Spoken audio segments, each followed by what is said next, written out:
యేసే పరిష్కారము అనుదిన Bible study కార్యక్రమం ప్రేక్షకులందరికీ యేసుక్రీస్తు వారి సర్వశ్రేష్ఠ నామమున వందనాలు. ప్రభువునందు ప్రియ దేవుని బిడ్డలారా, నేటి దినం డాక్టర్ కారుపాటి శ్యామ్ సాగర్ గారి ద్వారా బైబిల్ స్టడీలోని వాక్య ధ్యానమును సమూయేలు మొదటి గ్రంథము నుండి ధ్యానం చేసుకుందాము. మీరందరూ బైబిల్తోనూ నోట్బుక్తోనూ సిద్ధపడి ఉంటే డాక్టర్ కారుపాటి శ్యామ్ సాగర్ గారు ప్రార్థన చేసి ఈ దినపు వాక్య పరిచర్య చేస్తారు. ప్రభువునందు ప్రియ దేవుని బిడ్డలారా, ఈ రాత్రి కాలపు వాక్య భాగము కొరకు ప్రార్థన చేసుకుందాం. గత 2 దినాల నుండి ఈ మాసాంతము వరకు ఎపిసోడ్ సహకారులు లేరు. ప్రభువు అనుగ్రహించేటట్లు ప్రార్థన చేద్దాం. మమ్మను మిక్కిలిగా ప్రేమిస్తున్న మా ప్రియ తండ్రి, మీకు కృతజ్ఞతలు. ఈ రాత్రి వాక్య ధ్యానంలో మీ సహాయం కోరి ప్రార్థన చేస్తున్నాము. ఎపిసోడ్ సహకారులు అనుగ్రహించబడినట్లు కృప చేయండి. సెల్ఫ్ సపోర్ట్ అవటానికి చాలా అవసరం ఉంది. మీ కృప చూపండి. యేసే పరిష్కారం మీద నిలుస్తున్న దుష్ట చూపును తొలగించండి. నేటి వాక్య ధ్యానం మా దీవెనార్థం అనుగ్రహించండి. యేసు ప్రభు పేరిట ప్రార్థన చేస్తున్నాము తండ్రి, ఆమెన్. ప్రభువునందు ప్రియా దేవుని బిడ్డలారా, దయచేసి మీ పరిశుద్ధ బైబిల్ గ్రంథాన్ని తెరవండి. సమూయేలు మొదటి గ్రంథం 17వ అధ్యాయం మీ ఎదుట ఉంచుకొని 12వ వచనం నుండి వాక్యాన్ని గమనించండి. సమూయేలు మొదటి గ్రంథం 17వ అధ్యాయం 12వ వచనం ప్రారంభం. గత దినము ఫిలిష్తీయులు యుద్ధం కొరకు సిద్ధపడి ఇశ్రాయేలీయులను బీతావహులను చేయటానికి గొలియాతు అనేటువంటి ఒక బలిష్ఠుడిని ఎన్నిక చేసుకొని ఇజ్రాయేలీయులలో ఒకడు అతనిపై యుద్ధానికి వచ్చి జయించాలనే సవాలు వేశారు. 40 దినాలు ఈ విధంగా ఫిలిష్తీయులు కవ్వింపు చర్యలకు చేపడుతూ వచ్చారు. గొలియాతును, అతని శరీరము మీద ఉన్నటువంటి యుద్ధ అమరికను, యుద్ధ కవచాన్ని, అతని కత్తి వెడల్పు, అతని డాలు యొక్క బరువు, అతని యొక్క ఈటె కొన బరువు చూచినప్పుడు అతనితో యుద్ధం చేయటానికి ఇశ్రాయేలీల్లో ఎవరు సాహసం చేయలేదు. చూడండి, ఇశ్రాయేలీయులపై ఆధిపత్యం చూపించటానికి అపవాది భయపెడుతూ వచ్చాడు. విశ్వాసులను భయపెట్టడానికి అపవాది ప్రయత్నిస్తాడు. భయపడి పారిపోతే వాడు విజయం ప్రకటించుకోవాలని వాడి ఆలోచన, ప్రణాళిక. కానీ భయపడక ఎదురు తిరిగితే అపవాది పారిపోతాడనేది బైబిల్ చెబుతోంది. అటువంటి పరిస్థితుల్లోనే విశ్వాసులకు అవసరం. దేవునిపై ఆధారపడే గుణం అవసరం. దేవునిపై ఆధారపడి దేవుని నిమిత్తమైన రోషాన్ని తెచ్చుకుంటే అట్టి విశ్వాసి ఎదుట ఎటువంటి ఆయుధం నిలబడదు. నీకు విరోధంగా రూపొందించబడిన ఏ ఆయుధము వర్ధిల్లదని దేవుడు వాగ్దానం చేశాడు. ఇశ్రాయేలీయులను కాపాడువాడు కునుకడు, నిద్రపోడని కూడా దేవుడు వాగ్దానం చేశాడు. దేవుని కార్యాలు చాలా చూచాను నేను. దేవుడు పనిచేసే విధానాలు చాలా పర్యాయాలు చూచాను. తన బిడ్డల పట్ల తాను చేస్తున్న కార్యాలు మానవ మనసుకు అందేవి కాదు. ఆయన మనుషుల సహాయం చేత విశ్వాసులను రక్షించేవాడు కాడని, తనదైన శైలిలో తాను తన కార్యాన్ని జరిగించి తన ప్రజలను కాపాడుతాడని నేను వ్యక్తిగతంగా ఎరుగున్నాను. అపవాది చాలా చెడ్డ పనులు తలపెడతాడు. అపవాదికి ప్రలోభం అయిపోయి కొందరు విశ్వాసులు మరికొందరు విశ్వాసులకు ఆటంకదారులుగా కూడా తయారైన సందర్భాలు లేకపోలేదు. ఇశ్రాయేలీయుల చరిత్రలోనే ఈ యొక్క ఉదాహరణలు కూడా ఉన్నాయి. సోదరుడా, సోదరి, ఫిలిష్తీయులు అపవాది యొక్క తంత్రాన్ని వినియోగించారు. ఇక 12వ వచనం నుండి చదువుకుందాం. దావీదు యూదా బెత్లెహేము వాడుగు ఎఫ్రాతీయుడైన యెషయి అనువాని కుమారుడు. మీకా గ్రంథం 5వ అధ్యాయంలో రాస్తూ అంటాడు భక్తుడు, బెత్లెహేము ఎఫ్రాతా అని పిలిచాడు. ఆ పట్టణం పేరు.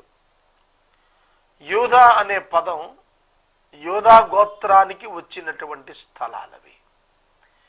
ఎఫ్రాతా ప్రాంతములోని బెత్లెహేము గ్రామం అన్నమాట. ఎఫ్రాతా అని పిలుస్తున్నాడు. అందుకే ఎఫ్రాతా వాడు గనుక ఎఫ్రాతీయుడు అన్నారు. మిద్యాను వాడిని మిద్యానీయుడు అని అంటారు. ఆ విధంగా ఎఫ్రాతీయుడైన యెషయి బహువృద్ధుడు. ఇతనికి 8 మంది కుమారులు ఉన్నారు. వారిలో పెద్దవారైన 3 కూడాను సౌలు యొక్క సైన్యంలో పనిచేస్తున్నారు. వారి పేర్లు ఎలియాబు, అమీనాదాబు, షమ్మా. దావీదు కనిష్ఠుడు.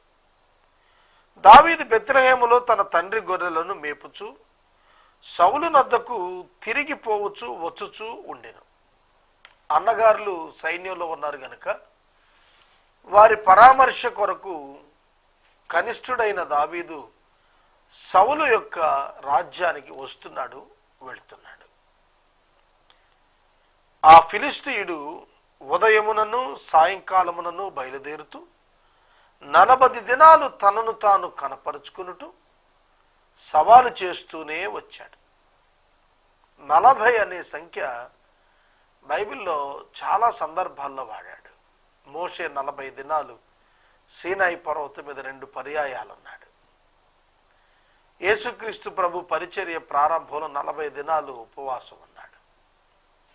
ఇక్కడ కూడా 40 అనేటువంటి సంఖ్య మనం చూస్తున్నాం. 40 రోజులంటే ఒక అల్టిమేట్ వార్కు సూచన అన్నమాట. అటువంటి విధానంలో గొలియాతు కనపరుస్తున్నాడు. 17వ వచనం. యెషయి తన కుమారుడైన దావీదును పిలిచి, నీ సహోదరుల కొరకు వేయించిన ఈ గోధుమలలో ఒక తూమెడును ఈ 10 రొట్టెలను తీసుకుని దండులో ఉన్న నీ సహోదరుల దగ్గరకు త్వరగా పొమ్ము. మరియు ఈ 10 జున్నుగడ్డలు తీసుకుని పోయి వారి సహస్రాధిపతికి ఇమ్ము. నీ సహోదరులు క్షేమముగా ఉన్నారో లేదో సంగతి తెలుసుకుని వారి యొద్ద నుండి ఆనువాలు ఒకటి తీసుకుని రమ్మని చెప్పి పంపెను. చూడండి, తండ్రి తన కుమారులను గూర్చి ప్రేమ కలిగి ఉన్నాడు. సైన్యంలో భోజన వసతి ఉంటుంది, ఆహార సమకూర్పు ఉంది. అయినప్పటికీ అన్నదమ్ములు సైన్యంలో ఉన్నారు గనుక వారి నిమిత్తం తండ్రి అయిన యెషయి దావీదు చేత రొట్టెలను వేయించిన గోధుమలను పంపిస్తున్నాడు. అంతేకాదు, వారి పైన సైన్యంలో అధిపతిగా మేజర్గా ఉన్నటువంటి అధిపతిగా సహస్రాధిపతిగా ఉన్న వానికి జున్నుగడ్డలు ఇస్తున్నాడు. క్షేమ సమాచారము కనుక్కొని ఆనువాలు తీసుకుని రమ్మంటున్నాడు. క్షేమ సమాచారం కనుక్కొని ఆనువాలు తీసుకుని రమ్మంటున్నాడు. ఒక కమ్యూనికేషన్ కోసం వారి యొక్క క్షేమం తెలిసేందుకు వారి వద్ద నుండి ఒక వస్తువును తీసుకురమ్మంటున్నాడు, ఒక ఆనుమాలు తీసుకురమ్మంటున్నాడు. వారు ఎలా ఉన్నారు, ఏం చేస్తున్నారు అనేది, వారు బ్రతికే ఉన్నారు, సంతోషంగా ఉన్నారు, జీవిస్తున్నారు అనేది తెలియటానికి అన్నమాట. ఈ దినం చాలా కమ్యూనికేషన్ పెరిగిపోయింది. ఎక్కడికక్కడే సైన్యం ఎక్కడుంటున్నారు, ఎవరెవరు ఏం చేస్తున్నారు, ఎవరెవరు ఏ ఏ ప్రాంతాల్లో ఉన్నారో అన్నీ తెలుస్తాయి. ఒకసారి యుద్ధంలోకి వెళితే యుద్ధం అయిపోయిన తర్వాత లెక్కలు సమకూర్చుకుని తేల్చుకోవటానికి చాలా కాలం పడుతుంది. కొన్ని సందర్భాల్లో చనిపోయిన వాడు చనిపోయినట్టే, లెక్కించడం కూడా ఉండదు. అందుకే సైన్యములో ఉన్న తన కుమారులను గూర్చి అతడు ఆహారాన్ని పంపి ఆనవాళ్ళు కోరుతున్నాడు. దావీదు బయలుదేరాడు. ఏలాలోయలో ఫిలిస్తీయులతో ఇశ్రాయేలీయులు యుద్ధం చేస్తున్న టైంలో దావీదు ఉదయాన లేచి ఒక కాపరికి తన గొర్రెలను అప్పగించాడు. ఫెయిత్ఫుల్ షెపర్డ్, నమ్మకమైన కాపరి దావీదు. 23వ సంకీర్తన తన జీవిత చివరి దశలో రాస్తూ యెహోవా నా కాపరి అని రాశాడు. నాకు లేమి కలుగుదన్నాడు దావీదు. దేవుణ్ణి తాను అర్థం చేసుకున్నది కాపరిగా తాను గొర్రెల పట్ల ఎట్లున్నాడో అలాగా అర్థం చేసుకున్నాడు. మంచి కాపరి తన గొర్రెలను విడిచిపెట్టాడు, మరొకరికి అప్పగించాడు. ఇతరులకు బాధ్యత అప్పగించి వాటికి నష్టం కలగకుండా చూచాడు. యోహాను సువార్త 17వ అధ్యాయంలో యేసుక్రీస్తు ప్రభు తనకు దేవుడు అప్పగించిన విశ్వాసులను తిరిగి దేవుని చేతికి అప్పగిస్తున్నాడు. వారిని సంరక్షించమనే ప్రార్థన చేశాడు. ఆయన మంచి గొర్రెల కాపరి, మంచి కాపరి ఆయన. ఇక్కడ దావీదు కూడా ఆ విధంగానే గొర్రెలను అప్పగించాడు. సైన్యము ఎదురెదురుగా బయలుదేరి యుద్ధ సన్నద్ధులై ఉండిరి. దావీదు తాను తెచ్చిన వస్తువులను సామాగ్రి కనిపెట్టువానికి అందజేసి పరిగెత్తుకొని సైన్యములో చొచ్చి కుశల ప్రశ్నలు తన సహోదరులను అడిగాడు. అతడు వారితో మాట్లాడుతూ ఉండగా గాతు వాడైన ఫిలిస్తీయుడైన గొలియాతు అను శూరుడు ఫిలిస్తీయుల సైన్యములో నుండి వచ్చి పైన చెప్పిన మాటల చొప్పుననే పలుకుతుండగా దావీదు వినెను. ఫిలిస్తీయులు అతనిని అతిశయంగా చూస్తుంటే ఇశ్రాయేలీలు అతను చూసి భయకంపితులవుతున్నారు. అతని ఎదుట నుండి పారిపోతున్నారు. ఇశ్రాయేలీలలో ఒకడు వచ్చుచున్న ఆ మనిషిని చూచితిరే, నిజముగా ఇశ్రాయేలీలను తిరస్కరించుటకై వాడు బయలుదేరుతున్నాడు. వానిని చంపిన వానికి రాజు బహుగా ఐశ్వర్యం కలుగు చేసి తన కుమార్తె మీకాలును ఇచ్చి వివాహం చేస్తాడని, మరియు వాని తండ్రి ఇంటి వారైన వారిని ఇశ్రాయేలీలలో స్వతంత్రులుగా చేస్తాడని తెలియజేశాడు. దావీదు జీవము గల దేవుని సైన్యములను తిరస్కరించుటకు ఈ సున్నత లేని ఫిలిస్తీయుడు ఎంతటి వాడు, వాని చంపి ఇశ్రాయేలీయుల నుండి ఈ నిందను తొలగించిన వానికి బహుమతి ఏమని తన యొద్ద నిలిచిన వారిని అడుగగా జనులు వాని చంపిన వానికి ఇట్లు చేయబడునని అతనికి ఉత్తరం ఇచ్చిరి. దావీదు చిన్నవాడు, బాలుడు అని రాయబడింది. పశువాడి కిందే లెక్కించారు అతనిని. నీవు బాలుడవు అని సౌలు దావీదుతో 33వ వచనంలో మాట్లాడిన మాట చెబుతాంది. బాలుడే గాని ధైర్యం గలవాడు, బాలుడే గాని రోషం గలవాడు, బాలుడే గాని దేవుని ఎరిగినవాడు, దేవుని గురించి వ్యక్తిగత అభిప్రాయం కలిగినవాడు. చూడండి, మన జీవితాల్లో ఇటువంటి పరిస్థితులు ఎదురవుతూ ఉంటాయి. నిజమే, కొన్ని సందర్భాల్లో అనుదినం ఎదురవుతూ ఉంటాయి. అటువంటి విషమ పరిస్థితులను ఎదుర్కోవటానికి మనకు కావాల్సింది ఏమిటి? మన ఆలోచన ఏ విధంగా ఉండాలి? ఇశ్రాయేలీయులలో సైన్యం యొక్క ఆలోచన ఎలా ఉంది? శత్రువు బలాన్ని చూశారు. కానీ దావీదు ఏమంటున్నాడు? జీవము గల దేవుని సైన్యాలను తిరస్కరించటానికి సున్నతి లేని వీడు ఎంతటి వాడు అని అడుగుతున్నాడు. ఎంత గొప్పవాడో అని ఇశ్రాయేలు సైనికులు అనుకుంటుంటే దావీదు వీడెంతటి వాడు, హీనుడు, అల్పుడు అన్నట్టుగా మాట్లాడుతున్నాడు. The way you look at the problem, the way you look at the problem.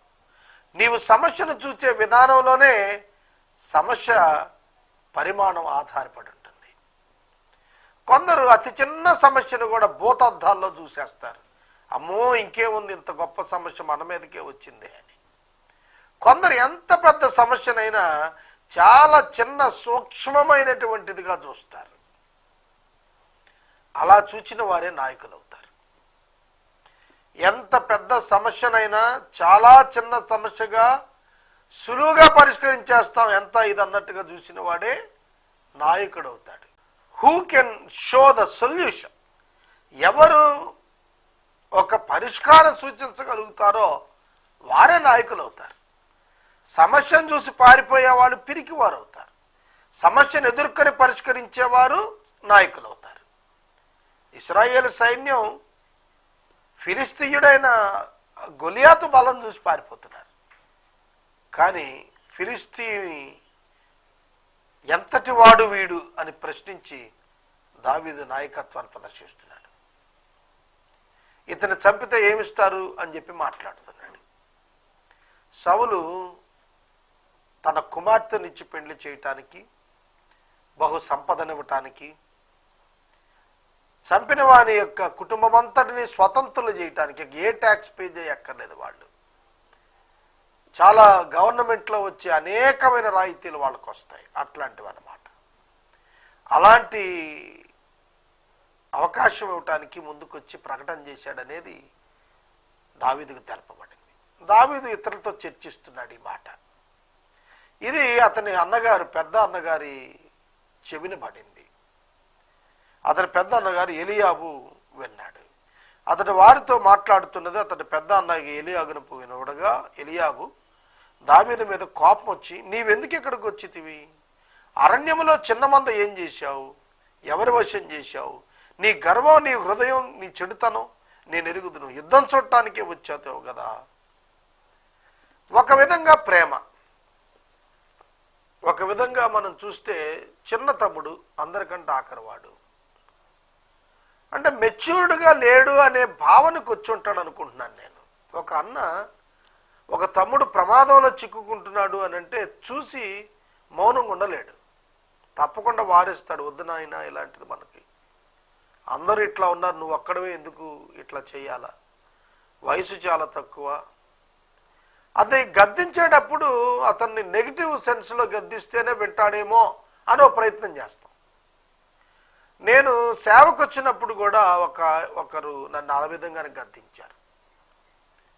నీవు సేవ అంటే ఏమనుకుంటున్నావు, నీవు పని చేయవు. చాలామంది హితవు పలికిన వారు భయపెట్టడానికి అని నేను అనుకోను, కానీ హెచ్చరించడానికి ప్రేమతోనే మందలించుంటారేమో అనుకున్నాను నేను. అదే నాన్న 22 సంవత్సరాలు గడిచిపోయింది నేను ప్రభువు సేవకు వచ్చి. దేవుణ్ణి వ్యక్తిగతంగా ఈ కాలంలో నేను ఎరిగాను.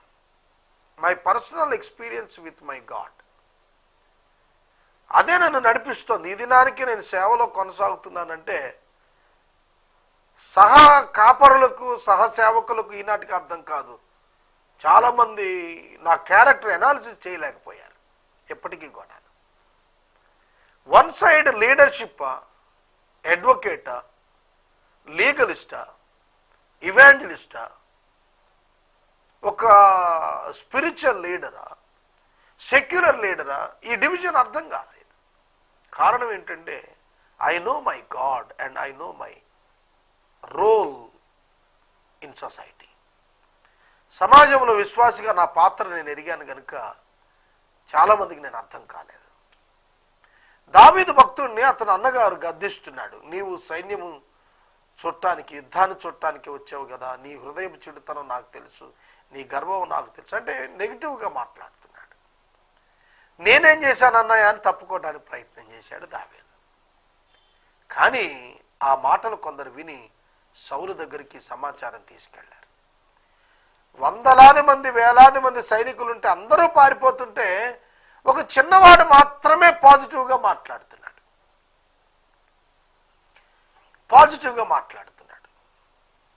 ప్రొయాక్టివ్గా ప్రవర్తిస్తున్నాడు. అంతే సౌలు ఆకర్షించబడ్డాడు. వెంటనే పిలిపించాడు. దావీదును సౌలు పిలిపించాడు. ఫిలిస్తీని చూచి ఎవరి మనసు కృంగ నిమిత్తం లేదు అని చెప్పి మాట్లాడుతున్నాడు. చిన్నవాడు వయసులో. ఇది నేను అనుకుంటాను దావీదు జీవితంలో సెకండ్ టర్న్. దావీదు జీవితం మలుపు తిరగటానికి సౌలును మొట్టమొదటిసారి అపవిత్రాత్మ పట్టినప్పుడు సితార వాయించడం ద్వారా పాటలు పాడి విడుదల కలిగించాడు. అక్కడ ఒకటి. ఇది సెకండ్ టర్న్. కొన్ని టర్నింగ్స్ ఉంటాయి జీవితంలో. ఆ మలుపులు మనలను ఉత్కృష్ట స్థానంలో దేవుడు నడిపించడాన్ని మనం గమనించగలుగుతాం. ఇది సెకండ్ టర్న్ అనుకుంటాను నేను. దావీదు సౌలు యొద్దకు వెళ్ళాడు, తీసుకుని పోబడ్డాడు. అక్కడ మాట్లాడుతున్నాడు, ఈ ఫిలిష్తీయుని బట్టి ఎవరి మనసు కుంగలేదు, మీ దాసుడునైన నేను వానితో పోట్లాడతానని సౌలుతో దావీదు అనెను. సౌలు, ఈ ఫిలిష్తీయుని ఎదుర్కొని వానితో పోట్లాడుటకు నీ బలము చాలదు. గమనించండి, నీ బలము చాలదు, నీకు బలము చాలదయ్యా, నీవు బాలుడవు. కానీ వాడు యుద్ధ విద్యను బాల్యము నుండి అభ్యాసం చేశాడని దావీదు అన్నాడు. వాస్తవాలు ఇవన్నీ కొట్టిపారేయటానికి ఏమి లేవండి. సౌలు రాంగ్ అండర్స్టాండింగ్లో ఉన్నాడని అనుకోకండి. సౌలు చెప్పింది భౌతికంగా వాస్తవమే. ఇది నీ వల్ల అవుతుందా? ఇది నువ్వు చేయగలుగుతావా? ఇది దేవుడు చేస్తే అవుతుంది తప్ప నీ వల్ల అవ్వదు అనే భావన వారికి ఉంది. కానీ దేవుని మీద విశ్వాసం వారికి ఉందా?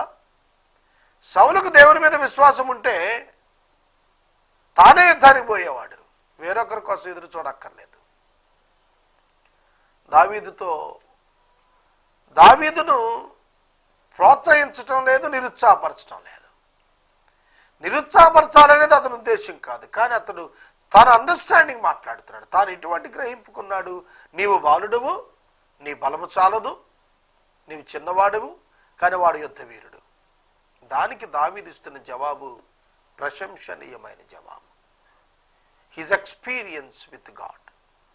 దేవునితో అతడు కలిగి ఉన్నటువంటి అనుబంధం అతన్ని బలపరిచిందండి. అందుకనే దానియేలు గ్రంథంలో రాస్తూ అంటాడు, తమ దేవుని ఎరిగిన వారు బలము కలిగి గొప్ప కార్యాలు చేస్తారు. తమ దేవుని ఎరిగిన వారు బలము కలిగి గొప్ప కార్యాలు చేస్తారు. గొప్ప కార్యాలు గొప్పవారు చేస్తారని రాసలేదు. గొప్ప కార్యాలు ఘనమైన వారు చేస్తారని రాసలేదు. గొప్ప కార్యాలు తమ దేవుని ఎరిగిన వారు చేస్తారు. నీటి మీద నడవటం గొప్ప వ్యక్తులు చేసే పని కాదు. నీటి మీద నడవటం పేతురు గారు చేశారు అని అంటే తమ దేవుని ఎరిగిన వాడు గనుక చేశాడని మనకు అర్థమవుతోంది. చూడండి, ఇక్కడ భక్తుడు దావీదు గారు చెబుతున్న మాట, మీ దాసుడనైన నేను నా తండ్రి యొక్క గొర్రెలను కాస్తూ ఉండగా సింహమును ఎలుగుబంటియు వచ్చి మందలో నుండి ఒక గొర్రె పిల్లను ఎత్తుకుని పోతుండగా నేను దానిని తరిమి చంపి దాని నోట నుండి గొర్రెను విడిపించి తిని అది నా మీదకు రాగా దాని గడ్డము పట్టుకుని దానిని కొట్టి చంపి తిని. మీ దాసుడనైన నేను సింహమును ఎలుగుబంటును చంపి తినే, జీవము గల దేవుని సైన్యములను తిరస్కరించిన ఈ సున్నతి లేని ఫిలిష్తీయుడు వాటిలో ఒకదాని వలె అగుననియు, సింహము యొక్క బలము నుండి ఎలుగుబంటి యొక్క బలము నుండి నన్ను రక్షించని యెహోవా ఈ ఫిలిష్తీయుని చేతిలో నుండి కూడాను నన్ను విడిపించుననియు చెప్పెను. ఎక్స్ప్రెషన్ ఆఫ్ ఫెయిత్, విశ్వాస వ్యక్తీకరణ, విశ్వాస ప్రకటన. సింహము నుండి రక్షించిన దేవుడు, ఎలుగుబంటి నుండి రక్షించిన దేవుడు ఇతని చేతిలో నుండి నన్ను రక్షించునని అంటం లేదు, కానీ ఇతనిని అప్పగిస్తాడు, ఇతనిని నాశనం చేస్తాడనేది నా విశ్వాసం. ఐ నో మై గాడ్, నా దేవుడు నాకు తెలుసును. సోదరుడా, సోదరి, దేవుడు నాతో ఉన్నాడు అనే భావన మనలను ఆనందింపజేస్తుంది. దేవుడు నాలోనే ఉన్నాడనే భావన మనలను ధైర్యవంతులను చేస్తుంది. మనలను ముట్టినవాడు ఆయన కనుగుడ్డు ముట్టినట్లే అనే భావన మనలను అతిశయింపచేసి ఆనందింపజేస్తుంది. నీ సమస్యలు నిన్ను మించినవై ఉండొచ్చు. ఈ రాత్రి నేను మనవి చేస్తున్నాను, దావీదు తన దేవుని ఎరిగినవాడు గనుక సౌలు ఎదుట నిలబడి మాట్లాడగలుగుతున్నాడు. నీవు సొల్యూషన్ ఎరిగిన వాడవై ఉంటే సమస్యల చేత బాధపడే నాయకుల చేత నీవు ఘనపరచబడేటట్లుగా నిలపబడతావు. కొందరు సమస్యలు వస్తున్నప్పుడు క్రైస్తవ నాయకులు పారిపోతున్నారు. అలా పారిపోకండి దయచేసి. ఎంతటి సమస్య అయినా అవనివ్వండి. 91వ సంకీర్తనలో నీ ప్రక్కన 1000 మంది పడినను, నీ కుడి పక్కన 10,000 మంది కూలినను అపాయము నీ యొద్దకు రాదని రాస్తున్నాడు. దేవుడు సహాయకుడుగా ఉన్నాడు. ఇది విశ్వసించుదాం. ఇది విశ్వసించిన వారికి ఉన్నతమైనటువంటి బహుమానం ఉన్నది. దావీదు చాలా ఘనమైనటువంటి రాజుగా ఎదగబోతున్నాడనేది మనం అర్థం చేసుకుంటున్నాం. ఈ రాత్రి వాక్యాన్ని ఇక్కడ నేను నిలుపుదల చేస్తున్నాను. సౌలు అన్న మాట 37వ వచనంలో యెహోవా నీకు తోడుగా ఉంటాడు, యుద్ధానికి వెళ్ళమని అనుమతినిస్తున్నాడు. రేపటి వాక్య ధ్యానంలో మరలా తిరిగి ఈ పదాన్ని నేను మాట్లాడి వాక్యాన్ని వర్ణిస్తాను. గత 2 దినాలుగా ఎపిసోడ్స్ సహకారులు లేరు. ఈ మాసాంతం వరకు కూడా కావాలి. ప్రభువు పంపించేట్లు ప్రార్థించండి. మనము ఇంతవరకు డాక్టర్ కారుపాటి శ్యాంసాగర్ గారి ద్వారా బైబిల్ స్టడీలోని వాక్య ధ్యానమును సమూయేలు మొదటి గ్రంథము నుండి ధ్యానం చేసుకున్నాము. ఈ కార్యక్రమం ద్వారా మీరు పొందుకొనుచున్న ఆత్మీయ మేలులు ఒక ఉత్తరం ద్వారా మాకు తెలియచేయండి. ఈ ప్రార్థనా మనవులు మాకు తెలియచేస్తే ఏసే పరిష్కారం కార్యాలయంలో ఏర్పాటు చేసిన ప్రత్యేక ప్రార్థనా శిబిరంలో మీ కొరకు ప్రార్థిస్తాం. మీ కుటుంబ పక్షముగా ఒక ఎపిసోడ్ ప్రసారం చేయాలనుకున్నారు మాకు తెలియజేస్తే మా సిబ్బంది మీ గృహాలను దర్శిస్తారు. ముగింపు ప్రార్థన ఆశీర్వాదాలతో ఈ కార్యక్రమాన్ని ముగించుకుందాం. ప్రార్థన చేసుకుందాం. తలలు వంచండి. మమ్మల్ని మిక్కిలిగా ప్రేమిస్తున్న మా ప్రియ తండ్రి, మీకు వందనాలు. వాక్యము విన్న బిడ్డలను దీవించండి. దావీదు వలె మేము నీపై ఆధారపడే వారంగా అనుగ్రహించండి. మా ప్రేక్షకులను రక్షించండి ప్రభు. క్రీస్తు యేసునందల విశ్వాసము ద్వారా కలిగే నిత్య జీవమునకు వారసులమగునట్లుగా కృపానుగ్రహం దయచేయండి. మా రక్షకుడిని యేసయ్య ద్వారా అడుగుచున్నాము తండ్రి, ఆమేన్. మన తండ్రి అయిన దేవుని ప్రేమ, కుమారుడైన యేసయ్య కృప, పరిశుద్ధాత్మని యొక్క అన్యోన్య సహవాసం సదాకాలము మనకెల్లరికును తోడై ఉండును గాక.